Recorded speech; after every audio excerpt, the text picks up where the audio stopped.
Welcome, everyone. I'm Sue Barber, author, former IT director for a Fortune 500 company, turned executive coach, and this is the Visibility Factor podcast, where we explore how to raise your visibility and play bigger at work and in life. We'll explore key topics and welcome guests that help you shift your thinking about yourself so you can see new possibilities for your leadership. I'm on a mission to create a visibility movement for leaders to show their value and be seen for their true talent. Are you ready to take the next step towards a higher level of visibility for yourself? Let's go. Welcome back to the Visibility Factor podcast. This is Sue Barber, your host. Today's episode is focused on reframing the way that we think about limiting beliefs. You most likely reframe your thoughts throughout the day without even realizing it. Reframing happens when someone shares a new perspective with you or shares some new information that you weren't aware of. You think differently about it. So why is this important? When you have a limiting belief, you think that thought, and although it's keeping you safe, you can't be visible. You can't have the career you want. You stay stuck. You can't move forward or change if you can't see what's holding you back, and you can't see that it's not helping you. In episode 97, I talked about how your patterns can hold you back, and those patterns are tied to your beliefs. You believe something to be true, and then you have to take an action that supports it. So here's an example. Let's say that you want to be healthier and lose weight.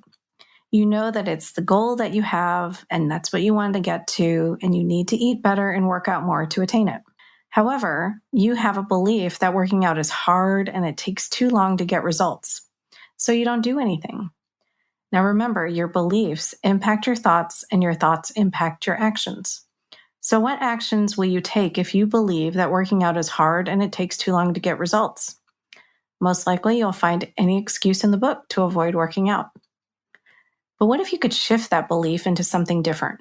What if you thought of working out as something that's actually fun, that you enjoy, that you feel great after you do it? Or think about going with a friend and it's a good bonding time for your friendship and you get to talk about things. What if you can shift that belief to say that working out is great and I love it? This is reframing. Focus on what makes something enjoyable instead of the way that you originally thought about it. Can you reframe it from a place of fun and that it's enjoyable instead? What if you give yourself a challenge or a reward if you do it, whatever it is? Whatever you are looking at is based on how you think about it. So all you have to do is think about it differently. I know that that's easier said than done, but this is all completely possible. Now, according to the National Science Foundation, our brains can produce as many as 50,000 thoughts per day. I've actually heard a higher number than that, but interesting, it's a lot of thoughts per day. Now, 95% of these thoughts are repeated daily. Over and over and over again, you may be saying things that aren't kind to you. You decide how you think and what becomes a can or a can't. Your thoughts become your beliefs, which in turn become your mindset. Your mindset fuels your actions, which creates your reality. And we all have limiting beliefs that stop us from achieving our dreams or our everyday goals. These beliefs are often developed in our mind as a way of supposedly saving us from difficult situations, challenges, or failures. Limiting beliefs actually inhibit our progress. Now, that information comes from an article from the Wharton School of Business on the impact of limiting beliefs, and it was really well written because I thought that's the easiest way to explain it to people is to help them understand how these beliefs actually get in the way of what you want. And no one wants that for themselves, right? Everyone wants to attain these goals that they have and outcomes that they're looking for. And if you can start to see how these beliefs get in the way, you can make a shift and change them. Now, I've used the word limiting beliefs a lot in this episode and the last one, and I thought maybe it would be helpful to define it. So limiting beliefs are beliefs that we hold about ourselves, others, and the world around us that constrain our potential, hinder our progress, and prevent us from achieving our goals. These beliefs can be deeply ingrained and difficult to overcome. But the good news is that they can be addressed and challenged with the right mindset and strategies. Can you overcome them? Absolutely. I am an example of that. I used to have a lot of limiting beliefs. I still have some for sure, but I've worked really hard to make shifts in them. So the answer is yes. It takes time to shift you. These beliefs are ingrained into our brains and may have been there since we were children.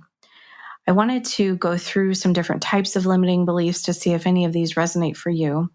A lot of them come from society, cultural beliefs, even from families that we grew up with, things that we learned as children, experiences that we had. But these long-held beliefs are true for you right now in your brain, and they impact how you see the world, make decisions, and see yourself. So here are some of the top 10 common limiting beliefs.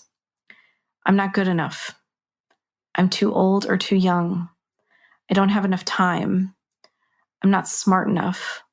I don't have enough experience. I'll never be successful. I don't have enough money. I'll never be one of the best. I'm not talented enough. I'll never be a great leader. So even saying those is hard because it's coming from a negative place, right? It's coming from a place of no possibilities, right? There's nothing that's going to change. This is where I am. I just need to accept it. And I was just on the phone with someone and speaking with her about what she wants to do in her career. And at times I feel like she was accepting and settling for something that maybe isn't true for her. And so it's good to start to at least question those thoughts that we have in our head and make a shift if we want to. These types of beliefs come from a place of fear, and everybody has them. The goal is to learn how to identify and combat them so they don't prevent you from getting out of your comfort zone and trying something new, something that will actually help you get to your goal. Now, part of my role as a coach is to help people see themselves according to where they want to go and understand where they're at so we can kind of fill that gap in the middle and help them see a new way of looking at things. We start with where they are. Why are they stuck? Once we have that, then we start to think about why is that happening? Where is that coming from? And what's possible for you if we can move past that? Now, I want you to imagine if you've already reached the goal. So think about some limiting belief you might have. Maybe it's I'm not good enough. Maybe it's I'm not smart enough, whatever that is. What if you could imagine what it would be like if you'd already reached the goals that you have? In the beginning, you may only think about the reasons why you can't achieve those goals because you have blind spots, self-limiting beliefs or behaviors that are holding you back. My role as a coach is to help you see that those beliefs are preventing you from reaching your goals. And a lot of people can't see that. They just don't realize that they're even doing it. So I try to create a safe space for people to talk about the things that they may not be able to talk about with others. Also think about things that you're struggling with that you don't know how to do or that you want to do in the future. The process includes asking yourself the questions that challenge you, helping you think about things that you had never considered before, holding you accountable and ensuring that you have an action plan to work on until our next session. It's about helping you get from where you are and moving you forward to where you want to go. Now, reframing is powerful. It helps you to start to move away from being stuck and allows you to take action. Now, for you, there may be a belief that you hold that says change is hard. You can't do it. You've tried it before and it didn't work. My challenge to you, though, is aren't you worth the investment? The return on investment of eliminating these beliefs that hold you back and keep you stuck are preventing you from moving forward on your goals and getting results. So what if you focus on the outcome instead? Think about the why. Why is it important for you to make this shift?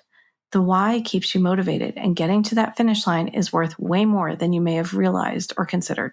Imagine if this change helps you be a better leader, spouse, friend, parent, volunteer, or coworker.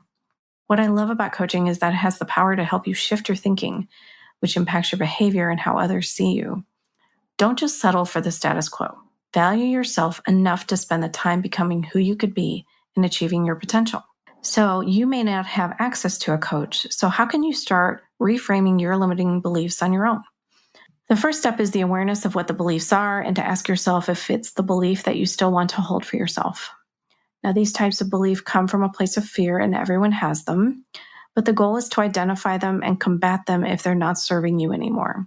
For example, you may have heard me talk about my limiting belief that I held for a really long time that I wasn't creative. When I was young, I couldn't draw a straight line without a ruler, and others in my family had way more creative talent. I was told I wasn't good at drawing or creating things, and I believed it. So I created the limiting belief that I wasn't creative. Fast forward to adulthood, and I took an art journaling class with Brene Brown. The art journal I created turned out so much better than I thought it would. And going through that process changed my limiting belief from I'm not creative to believing that I am creative. So what we're trying to do here is reframe this negative self-talk that we're holding on to that isn't serving us. Going through that experience with Brene Brown's class helped me to reframe my negative self-talk to a more positive view of myself. I also did a lot of journaling at that time. So here's an exercise that you could try if you want to start to reframe your limiting beliefs. Take 5 minutes and write out any of the negative statements that you think about yourself. I'm not as smart as other people I work with.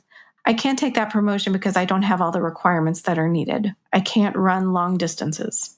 Step 2 is take each of those and turn them into positive statements.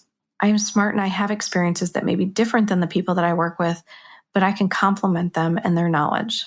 I have a majority of the requirements of this potential role, and I know that I can learn the rest. I haven't run long distances before, but I'm training to learn how to do that, so I'll be ready for the upcoming race. All it takes is a slight shift into those negative beliefs and switching them into positive ones. And then once you have those identified, it's picking 2 or 3 things that you want to focus on and taking action towards attaining those positive results that you want, and then evaluating your progress to see how things are going or make shifts and changes as you need to. The important part of this is just that you're increasing your self-awareness. It's going to help you see yourself differently, give you the motivation to take new actions that change that belief, and shift your thinking for the long term. This process won't be simple, and it won't completely eliminate the limiting thought right away. However, it will teach you how to have that thought and shift it into a positive one more quickly, so you can rewire those long-held beliefs to be positive. This process will work for you both personally and professionally, and if you aren't achieving your big goals, it may be because of a limiting belief. So don't let it hold you back and prevent you from reaching your own definition of success. I've been through this experience myself, and now I coach others to reframe their beliefs. I've seen the limitations that we can place on ourselves, and I want you to recognize it may be happening to you too. So let's focus on how to overcome those limiting beliefs so that you can actually attain your goals and reach a life that you never dreamed you could have. Now, if we look at the workplace, I wanted to share a couple thoughts on that. For someone to reframe away from limiting beliefs like I've just shared, they need to be open to change. In short, they need a growth mindset. Someone with a growth mindset is open to ideas, ways of doing things that are different, recognizing that they can improve. A person with a fixed mindset sees all the reasons why that change won't work. They don't believe that they can change, and they aren't interested in trying. They may have tried in the past and it didn't work. They assume that any other changes that they try aren't going to work for them in the future either. Now, how does this impact a team? So take a look at your peers or direct reports if you have them. How do they handle change? If a big organizational change is announced, do they see all the reasons why it won't work? Or do they see the possibilities and opportunities that this change could bring? Someone with a growth mindset is motivated from within and loves to learn new things. They know that they will figure out what they don't know. Can you see team members who show up that way? Is that how you show up to others? But what if you have someone on your team who has a fixed mindset? Know that it can be a challenge for them to see past these limiting beliefs that they're holding on to, and they may be more skeptical about what is happening. They don't believe that things can change or that things will get better, so they accept things as they are. What I have just described may tell you that the fixed mindset person can't change. What I will tell you, though, is that they think they can change. Just like in the weight loss example, they simply have to have this awareness and think differently. It takes time because they have to work on rewiring their brain a bit and move away from all the reasons that they can't change to find reasons that they can. So what is your role as a leader? Your role as the leader is to identify where these team members are and to help them break through those limiting beliefs to see what's possible. Find ways to help them see that these beliefs are just old stories and they can change those thoughts at any time. What can help you is if you share your own stories with them so that they can see that there's ways that you've worked through these difficulties and now that you are doing something different. Stories are one of the most powerful ways to engage a team. They need to know that they can do something different by seeing themselves in your story. I wanted to leave you with a quote from this Wharton School of Business article. As we grow as leaders and managers, limiting beliefs can inhibit our growth. Instead of seeing a fork in the road, a limiting belief may force us down only one path, which may or may not be the right one for us. In order to expand our paths and broaden our opportunities for growth and change, We need to recognize our limiting beliefs and work to shift our mindset. Let's move into the visibility action for today. So, are there any limiting beliefs that are impacting you or maybe a team member that you work with, and it's stopping you or them from being visible? So ask yourself some of the following questions. Is that limiting belief true? Why am I afraid? What is holding me back? What do I want the new belief to be? And what is one action I can take to move forward? So let me walk you through some of these answers in a reframed way. I don't know enough to be in this role. I'm afraid that other people are going to judge me. I'm still learning and will ask for help to learn things faster. I will figure out what I'm struggling to learn and identify who can help me. So what we're trying to do is just think about a place of you don't have to be perfect. You don't have to know it all. It's more about you're not there yet. And what are you doing to get there? There's a quote from Tony Robbins that says, the only thing that's keeping you from getting what you want is the story you keep telling yourself. Don't let limiting beliefs, stories, and fear hold you back. Take the opportunity to reframe them and focus on the positive so you can move forward and make faster progress. Thanks so much for joining today on the Visibility Factor podcast, and we'll catch you on the next one. Thanks so much for listening to the Visibility Factor podcast. Remember that visibility starts with small steps that are intentional and consistent each day. Be bold, be visible, be the leader you were meant to be. Find us and subscribe on Apple Podcasts, Spotify, and wherever else you listen to podcasts. Follow us on all of our social media platforms, which are highlighted in the show notes. Thank you for listening, and we'll see you next time on the Visibility Factor podcast.